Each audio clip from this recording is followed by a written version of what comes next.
வணக்கம். இன்றைய முக்கிய செய்திகள். முதுமலை அருகே ஆடு மேய்த்து கொண்டிருந்த பழங்குடி பெண்ணை புலி தலை துண்டித்து கொன்றது. நீலகிரி மாவட்டம் முதுமலை ஒட்டி மாவு நல்லா கிராமம் உள்ளது. இங்கு 3 மாதங்களுக்கு முன் காட்டிலிருந்து ஊருக்குள் புகுந்த புலி ஒன்று மாடுகளை அடித்து கொன்றது. தகவல் அறிந்த வனத்துறையினர் அங்கு பாதுகாப்பு பணியில் ஈடுபட்டனர். மேலும் வனப்பகுதி ஒட்டியுள்ள புதர்களை வெட்டி அகற்றினர். மேலும் மாவனல்லா பகுதியிலிருந்து பள்ளிக்கு செல்லும் மாணவர்களை வனத்துறை வாகனங்களில் அழைத்து சென்றனர். தொடர்ந்து புலியை கண்காணித்த நிலையில் நேற்று மாவனல்லா பகுதியை சேர்ந்த சிக்கி என்கிற நாகியம்மாள் 60 வயது ஆகிய பெண் 2 பெண்களுடன் மாவனல்லா பகுதியில் GRK தோட்டம் மைதானத்தில் ஆடுகளை மேய்த்து கொண்டிருந்தார். அப்பொழுது வனப்பகுதியிலிருந்து வந்த புலி ஒன்று நாகையம்பாளின் கழுத்தை கவ்வி பிடித்து அருகில் இருக்கும் நீரோடைக்கு இழுத்து சென்றது. அதிர்ச்சியடைந்த உடன் வந்த பெண்கள் மாவனல்லா மக்களுக்கு தகவல் கொடுத்தனர். ஊர் மக்கள் ஒன்று திரண்டு வந்து சத்தம் போட்டு புலியை விரட்ட பார்த்தனர். ஆனால் புலி உடலை ஒரு புதருக்குள் இழுத்து சென்றது. தகவல் அறிந்த வனத்துறையினர் அங்கு வந்து உடலை தேடி கண்டுபிடித்தனர். நாகியம்மாளின் தலை மற்றும் உடல் தனித்தனியாக இருந்தது. வனத்துறை ரேஞ்சர் தனபால் அணியினர் மற்றும் போலீசார் ஆம்புலன்ஸ் மூலம் உடலை மீட்க சென்றனர். அப்பொழுது ஊர் பொதுமக்கள் ஒன்று திரண்டு உடலை எடுக்க விடாமல் ஆர்ப்பாட்டம் செய்தனர். முதுமலை துணை கலை இயக்குநர் கணேசன் மற்றும் மசினகுடி போலீசார் அந்த பகுதியில் புலி நடனத்தை கண்காணிக்க கேமரா வைக்கவும் கூண்டு வைத்து புலியை பிடிக்கவும் ஏற்பாடு செய்வதாக வனத்துறையினர் கூறியதை அடுத்து பொதுமக்கள் உடலை எடுத்து செல்ல அனுமதித்தனர். போலீசார் நாகியம்மாள் உடலை உடற்கூறு ஆய்வுக்காக ஊட்டி மருத்துவக் கல்லூரி மருத்துவமனைக்கு எடுத்து சென்றனர்.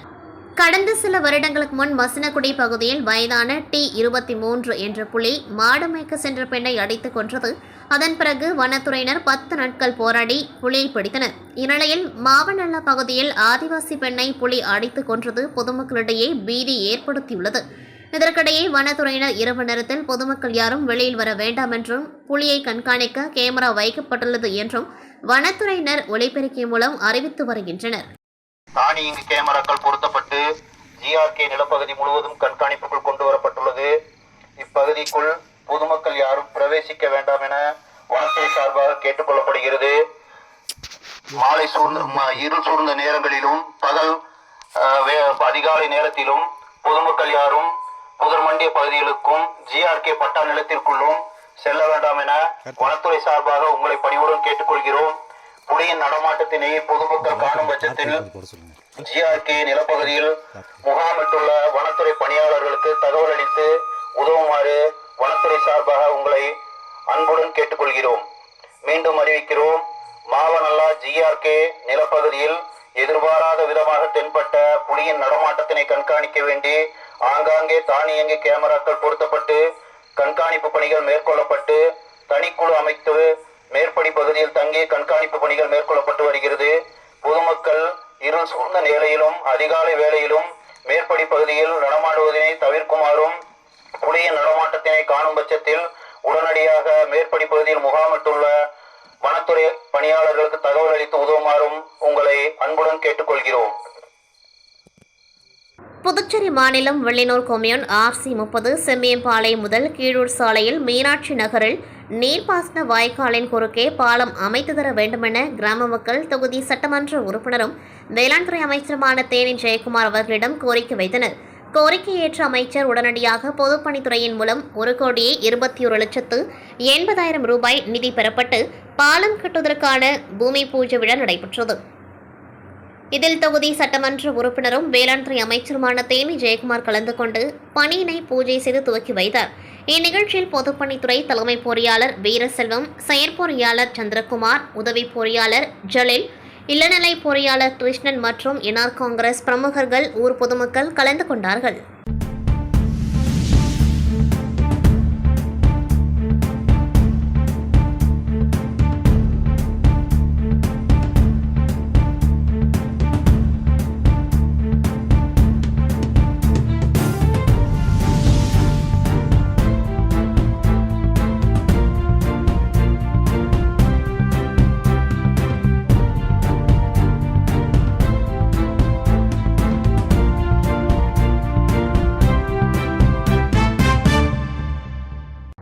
புதுவைக்கு புகழ் சேர்க்கும் பெதசெமினார் CBSE பள்ளி மாணவ மாணவிகளுக்கு உயர்கல்வி அளிக்கும் நோக்கில் புதுவை பேராயர் பிரான்சிஸ் காலிஸ் தலைமையில் பெட்டிட் பயோனியர் அகாடமி சார்பில் NEET JEE சிஏ போன்ற பயிற்சி மையத்தை பெத்திசன்னார் சிபிஎஸ்இ பள்ளி முதல்வர் அருட்தந்தை பாஸ்கர்ராஜ் ஏற்பாட்டில் பேராயர் திருக்கரங்களால் குத்துவிளக்கேற்றி துவக்கி வைக்கப்பட்டது.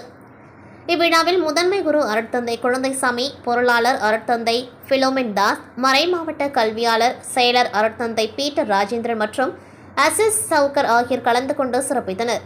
இத்தொடக்க விழாவில் ஆயிரக்கணக்கான பெற்றோர்கள் கலந்து கொண்டார்கள். பள்ளி முதல்வர் பாஸ்கர்ராஜ் மாணவர்களின் எதிர்கால நலன்களுக்காக சிறப்பான பயிற்சி மையத்தை உருவாக்கியதற்கு பொதுமக்கள் பாராட்டு தெரிவித்தனர். இந்தியாவின் இரும்பு மனிதர் சர்தார் வல்லபாய் பட்டேல் அவர்களின் 150வது பிறந்த நாளை முன்னிட்டு புதுச்சேரி மாநிலம் திருக்கனூரில் மாபெரும் பாத யாத்திரை நிகழ்ச்சி நடைபெற்றது.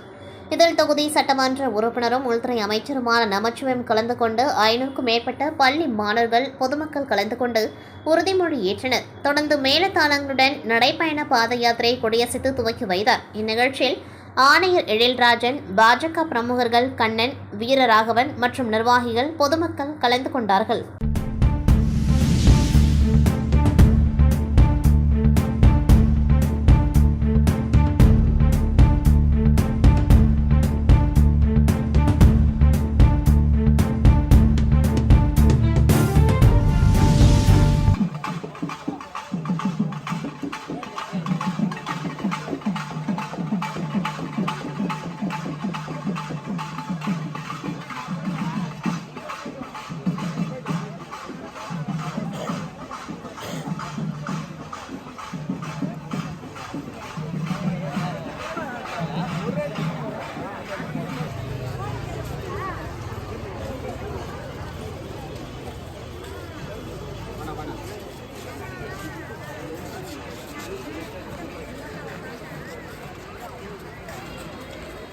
உலக பெண்கள் வன்கொடுமை எதிர்ப்பு தினத்தை முன்னிட்டு மணவெளி சட்டமன்ற தொகுதி நோனாங்குப்பம் அரசு மேல்நிலைப் பள்ளியில் பெண்கள் வன்கொடுமை விழிப்புணர்வு நிகழ்ச்சி இன்று காலை நடைபெற்றது. இந்த பெண்கள் வன்கொடுமை விழிப்புணர்வு நிகழ்ச்சியில் தொகுதி சட்டமன்ற உறுப்பினரும் சட்டப்பேரவைத் தலைவருமான ஏம்பலம் செல்வம் அவர்கள் சிறப்பு அழைப்பாளராக கலந்து கொண்டார். இந்த நிகழ்ச்சியில் வழக்கறிஞர்கள் திலகவதி, கார்த்திகேயன் ஆகியோர் மாணவிகளுக்கு பெண்கள் வன்கொடுமைக்கு எதிரான சட்ட ரீதியாக எவ்வாறு எதிர்கொள்வது என்றும் பெண்கள் தங்களை எவ்வாறு பார்த்துக் கொள்வது என்பது குறித்து விளக்கம் அளித்தனர். நிகழ்ச்சியின் இறுதியில் மாணவிகளிடம் பெண்கள் வன்கொடுமைகளுக்கு எதிரான நடவடிக்கைகள் குறித்து கேட்கப்பட்ட கேள்விகளுக்கு சிறப்பாக பதிலளித்த மாணவிக்கு சட்டப்பேரவைத் தலைவர் அவர்கள் ஊக்கப்பரிசு வழங்கினர். இந்த நிகழ்ச்சியில் பள்ளி துணை முதல்வர், ஆசிரியர் பெருமக்கள் மற்றும் பாஜக மகளிரணி பொதுச் செயலாளர் பிரியா சந்திரசேகர், சித்ரா ஆகியோர் கலந்து கொண்டார்கள். நிகழ்ச்சிக்கான ஏற்பாடுகளை பாஜக மகளிரணி பொதுச் செயலாளர் பிரியா சந்திரசேகர் செய்திருந்தார். திமுக இளைஞரணி செயலாளரும் துணை முதலமைச்சருமான உதயநிதி ஸ்டாலின் பிறந்தநாளை முன்னிட்டு கடலூரில் சட்டமன்ற தொகுதி சார்பில் ஏழை எளிய மக்களுக்கு நலத்திட்ட உதவிகள் வழங்கும் நிகழ்ச்சி நடைபெற்றது. இதற்கு மாநகராட்சி கவுன்சிலரும் மாநகர இளைஞரணி துணை அமைப்பாளருமான KGST சரத் தலைமை தாங்கி 1000க்கும் மேற்பட்ட ஏழை எளிய மக்களுக்கு நலத்திட்ட உதவிகள் மற்றும் ஊக்கத்தொகை வழங்கினார். கவுன்சிலர்கள் சுமதி ரங்கநாதன், மகேஸ்வரி விஜயகுமார், மாநகர இளைஞரணி அமைப்பாளர் ஜெயமணி, பகுதி துணை அமைப்பாளர்கள் பிரகாஷ், சதீஷ், திருமலை வாசன் ஆகியோர் முன்னிலை வகித்தனர். இதில் நிர்வாகிகள் ராஜேஷ், தீபக் ராஜன், அன்பழகன், ராசன், அஜித், அமர்நாத், பாலாஜி, கண்ணன், பாரத் ராஜன், சங்கர், ராஜி, சுந்தர், சுதாகர், நெப்போலியன், ஸ்ரீதர், கலாவதி, கிருபை, ரஜனா, பிரமிளா உட்பட பலர் கலந்து கொண்டார்கள்.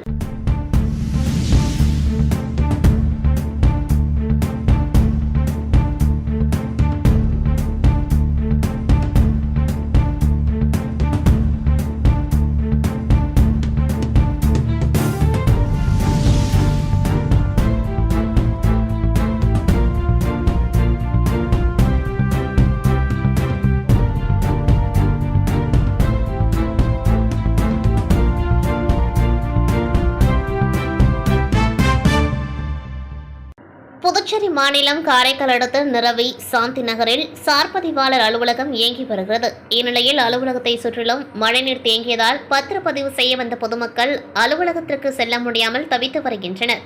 அந்த நகரில் கடந்த 15 வருடங்களாக சாலை மற்றும் முறையான வடிகால் வசதி இல்லாததால் வருடம் மழை பெய்யும் பொழுது நீர் தேங்கி வருவதாகவும், கொமேன் பஞ்சாயத்து ஆணையரிடம் பலமுறை புகார் கொடுத்தும் எந்த ஒரு நடவடிக்கையும் எடுக்கவில்லை எனவும் நகர்வாசிகள் குற்றம் சாட்டுகின்றனர். மேலும் சார்பதிவாளர் அலுவலகத்திற்கு வரும் வாகனங்களால் சாலை சேதமடைந்து குண்டும் குழியுமாகானது என்று நகர்வாசிகள் ஒரு அறிவிப்பு பலகையை வைத்திருக்கின்றனர்.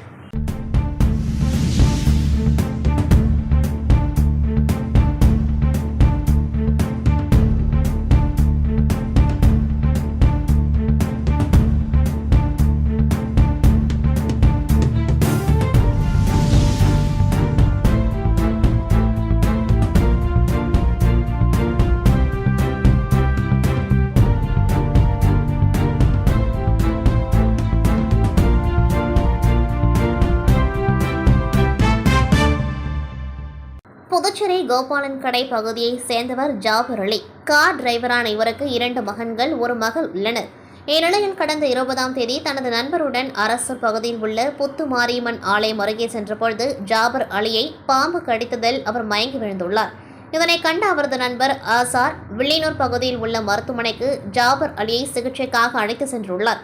அங்கு அவருக்கு முதலுதவி அளிக்கப்பட்டு பிறகு மேல் சிகிச்சைக்காக புதுச்சேரி அரசு பொது மருத்துவமனைக்கு அனுப்பி வைத்தனர். அங்கு அவருக்கு தீவிர சிகிச்சை அளிக்கப்பட்ட நிலையில் சிகிச்சை பலனின்றி பரிதாபமாக உயிரிழந்தார்.